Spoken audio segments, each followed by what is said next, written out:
Meet Randy. Originally from California, he spent the last 12 years living here in Thailand. We're gonna get into a lot of interesting stuff today. Randy's gonna talk about how he carved himself a unique life path as part of his move over here, why he feels that Thailand's running scene is underrated, how to go about finding a spacious, affordable home, not a condo, what the process is like to get a Thai marriage visa, what sort of life 1,400 bucks a month yields, and finally, one of the biggest trade-offs about life over here. I'm Adam. This is Randy's Thailand Blueprint. Let's get into it. All right, man, so where were you when you first decided you were moving to Thailand? Yeah, so I was in Cozumel, Mexico. I was working as an underwater videographer, working on the boats there, you know, accumulating like underwater stock footage, sort of getting into that business. Yeah, I had a Czech girlfriend at the time. She was teaching English there. She wanted to move, so we were looking for a place that I could do underwater footage and she could teach English. So we landed on Phuket, Thailand. So you moved to Phuket, and the story goes that you wanted to stay, but she wanted to go back to the Czech Republic, right? Yeah, so I started working on dive boats, and I wanted to get into the Similan Islands. They have some amazing dive sites out there, but the only way to get out there is through live-aboard boats. So you're on the boat for 5 days a week. I come back for 1 day, and then I'm back on the boat the next day. So yeah, I mean, we sort of grew apart. I was loving it though. I was living the dream, sort of diving all the time and just collecting footage. She wanted to go back and do more of like a university type job. So she ended up leaving, and I stayed, you know, living in Thailand, just doing the scuba diving thing for a couple of years. And then that transitioned into hotel videos, correct? I was doing the stock footage for a while, and that gave me like a nice passive income. But yeah, after being on these kind of live-aboard boats for 2 years, you know, that gets old after a while. So I got a job as an assistant to like a photographer, a hotel photographer, just to kind of get into the scene, you know, and he was top end, you know, hotel photographer. We ended up doing magazine covers, you know, tons of like high-end hotel photography. And I was meeting all the marketing directors, all the right people to meet, you know, to sort of break into this industry. And yeah, I just kept telling the marketing people like, hey, you know, I can do videos. I'm trying to transition into hotel videos. So some of them gave me a chance. They said, all right, we got an event. Let's see what you can do at this event. So I always just try to do the best video I possibly can, you know, and show my skills, show what I can do. And that was, you know, 11 years ago, and I slowly like worked my way up doing like higher budget jobs and higher budget jobs. And now I do more of like, you know, like a real production with models and assistants and makeup artists. And yeah, that's still what I do to this day. It's a lot of fun. And then when you were transitioning out of the scuba stuff, that's when you decided, hey, like Thailand's a good country. There's a lot of opportunity for someone with my expertise here. I'm gonna set up a company. I'm gonna take this seriously and try to grow this production business. That's sort of what happened? Yeah, for sure. Yeah, I wanted to stay. I love Thailand. Tons of things to do here, from the mountains to the cities to the beaches. And there's a lot of opportunity. There's a lot of high-end like hotels and luxury, and that, you know, pay good money for people that can do great videos. And we're obviously not in the islands now. In fact, we're by the river in Bangkok. I don't know if there's much underwater photography to be had there, man. But why Bangkok? Why did you end up moving to the big city? So yeah, transition into the hotel gigs, and you know, my jobs are all over the place, from Phuket, Samui, other countries. I went out to the Maldives, Seychelles. So from that aspect, you know, being in Bangkok is a lot easier just to travel. You know, if you're in Phuket, you're gonna have to stop over in Bangkok anyways to get somewhere. So I had that aspect. And then also at the time I was doing a lot of running. I was actually part of the competitive running scene here in Thailand. I was doing ultra marathons, 100K races in the mountains and the trails. And I had a lot of friends doing that, and we were actually starting up like a running team. And all my friends were in Bangkok. So they said, hey man, you should join the team. You'll specialize in the ultra marathons. Yeah, so I decided, hey, I'm just, you know, time to move to Bangkok, time to switch it up a little bit. Central location, I had a lot of friends here. And yeah, that was about 8 years ago, and have been here ever since. So the running scene in Thailand's underrated, huh? Yeah, so running here, you know, back in the day, so 8 years ago when I was doing these ultra races, there was very few of them, 1 or 2 a year, something like that. Now there's ultra races every single week, and actually every kind of race, 10K, 5K, it's actually a great way to like see Thailand, you know. Pick a spot where you want to go, sign up to a race, go trail running, running on the beach. You know, it's a big scene here in Thailand. There's races every single weekend all over the country. So it's cool here, yeah. So before we really dig into things as far as your life goes over here, I just wanted to say, like, I really like your housing setup. You got a cool spot in a cool neighborhood right next to the park. Curious what the story is there. Why did you choose to live in a house versus condo? Why did you choose to live outside of, you know, the proper Silom, Saton, Sukhumvit core?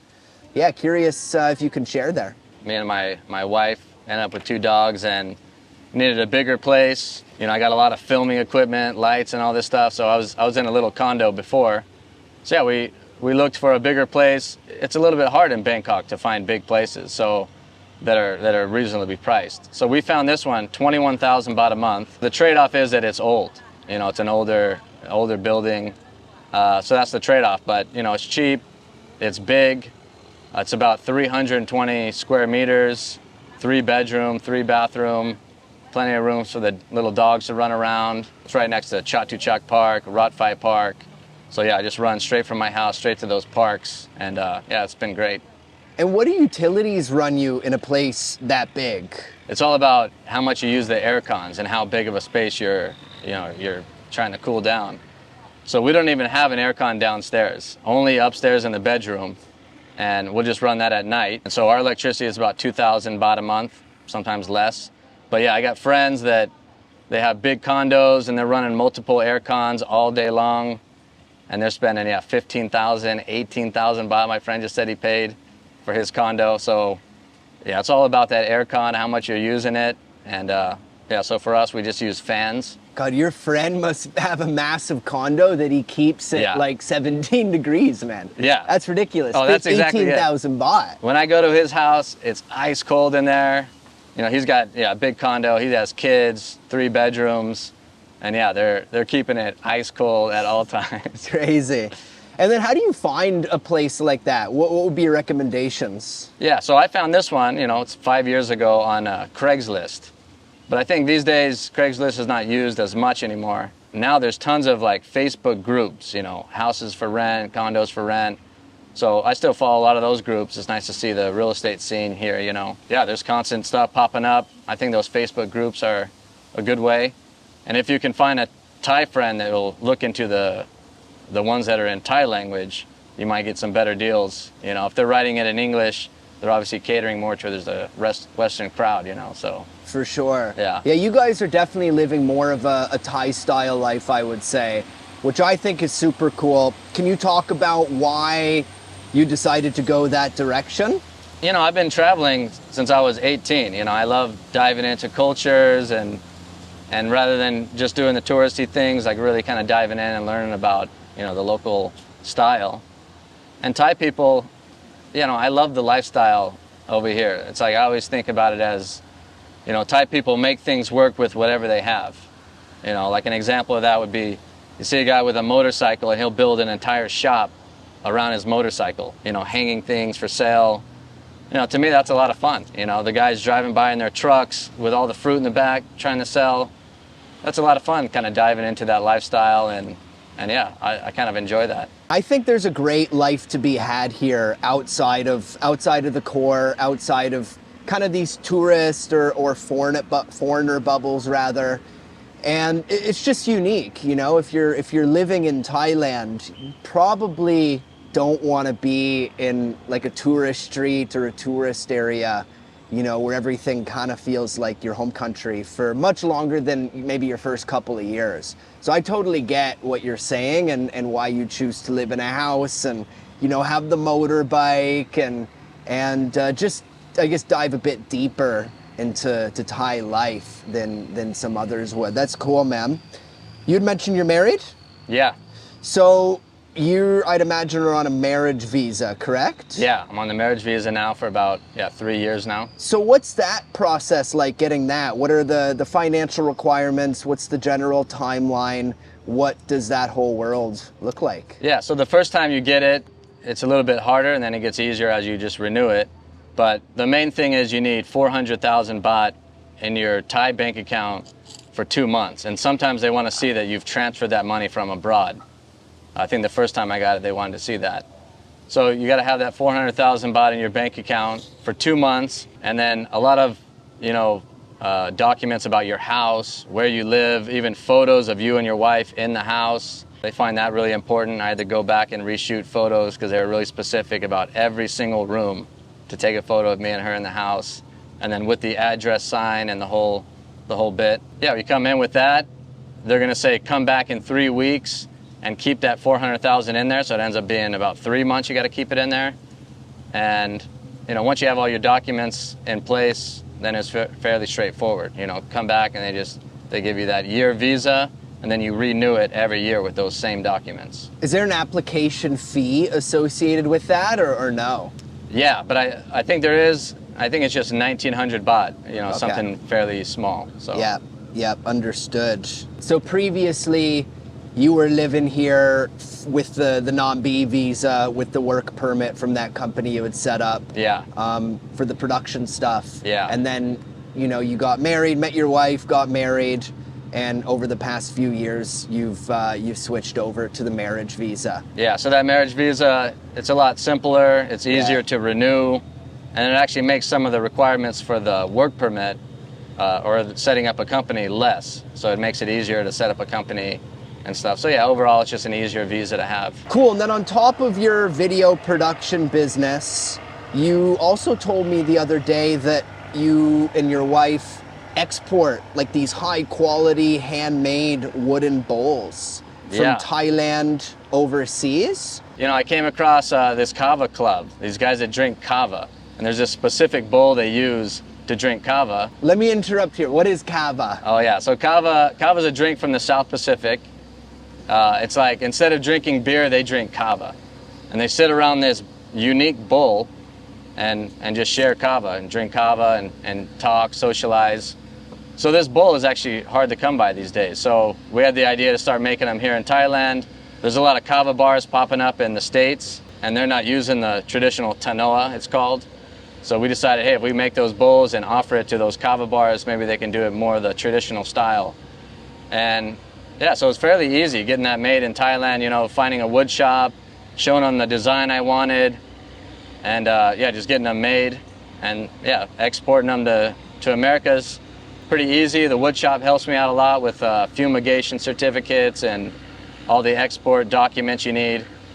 And there's a lot of logistics companies that help you out with these forms. So yeah, that's just a side job, but yeah, it goes pretty well. You're somebody in Thailand making it work, living a pretty interesting life. And on that note, I'm curious, what does a typical day in your life look like from morning to afternoon to evening? What are you getting up to every day, man? Yeah, so still my main job is, my hotel videos. So I'll wake up and I'll usually have a video that needs editing. So I get to the computer, start working on that, have my coffee. Every day I go run. So I'll run straight from my house. It's about 2.5 kilometers to the park. Run a couple laps around the parks. Yeah, on my road, Pratipat Road, there's a lot of street food. There's like a little night market. So we'll go there 2 or 3 times a week, eat at that night market. It's called the Campground. Tons of food. They'll have live music. They'll have beers. So we go there a lot, me and my wife. And just living the dream in Bangkok, Nice. You and your wife have been married 4 years, correct? Yeah, 4 years. Nice. Are kids in the mix? We don't have any yet. We have 2 dogs, which those are kind of like the kids. But we want to have kids, and we'll probably, in the next year or 2, we're thinking about it. And a lot of my friends have kids here now in Thailand. I think it's a great place for kids to grow up. It's really family oriented. Her parents are really excited for us to have kids. The one thing is like the English programs for the schools are really expensive here. Like some of the schools the prices are crazy. So a lot of my friends work at international schools, and they're going to get in their kids for free from working there. But the price to get in is otherwise it's expensive. So yeah, there's different options. There's medium range options. I think they're all private schools that have the English programs, but there's some more local style ones that are a little bit cheaper that, we'll look into that when the time comes. I've looked into it a little bit, not because I have kids yet, but more so I was just interested, and a few of you have commented and asked me that, and it seems like In Bangkok anyways, the range of private schools, international schools, Thai private schools, like with an English program, are anywhere between, 200,000 baht a year, 250,000 baht a year, all the way up to like, 900, Yeah. or even 1,000,000 baht a Yeah. year. Like it can get really, really expensive here, particularly at the top international schools with the IB programs. It's not cheap. Yeah, just something you're thinking about, when that time comes, like how do you want to do that and how important is the different schools and stuff, And you were mentioning earlier that you have had friends actually leave Thailand because of that. Yeah, I've actually lost a lot of friends because they have kids and just the schooling system gets so expensive that they're just better off moving back to their home countries and doing it there. Curious how you interact with the healthcare system here. Think dental, think checkups, pharmacies, things like this. Yeah, so my wife has an insurance program that's also mixed in with like a savings program, and her insurance covers me, so it covers all family members. And otherwise, I've only been to the hospital for a running injury, which I just went to a public hospital. It was fairly straightforward. I got a wisdom tooth removed, and that was pretty cheap. At the time, I didn't have insurance, but it was just a few thousand baht. So yeah, that's my experience. I think it works pretty well here, and there's always a cheap option if you need it with the public system. And what are you guys normally doing in your free time? Who are you hanging out with? Is it Thai friends? Is it foreign friends? Is it like your Thai family? What are you doing? Yeah, we got a good mix of foreigners and Thai friends. I'm part of that Kava group, which we meet every Friday. There's Tongans and Fijians living here in Bangkok. And a lot of American friends, English friends. But yeah, we go out, drink craft beer, go to rooftop bars, go to night markets. There's endless stuff to do in Bangkok. So yeah, we're always doing something, and yeah, it's just a lot of fun. Nice. Yeah, now that we got a really solid idea as to what your life looks like over here, what you're doing for work, what you're doing for fun, where you're living, I'm curious about what your cost of living is. So for housing, you had said what, 21,000 for rent, plus 2,000 for utilities there, water, electric. So let's just say you're 25,000 a month in the housing category. Yep. Phone plans, you and your wife are probably, 500 baht a month each? Yeah, I think mine's $4.99 a month. The phone plan, internet, $7.99 a month, and I got, a fast speed. I do a lot of uploading of stock footage and this kind of stuff. So yeah, $7.99 for internet.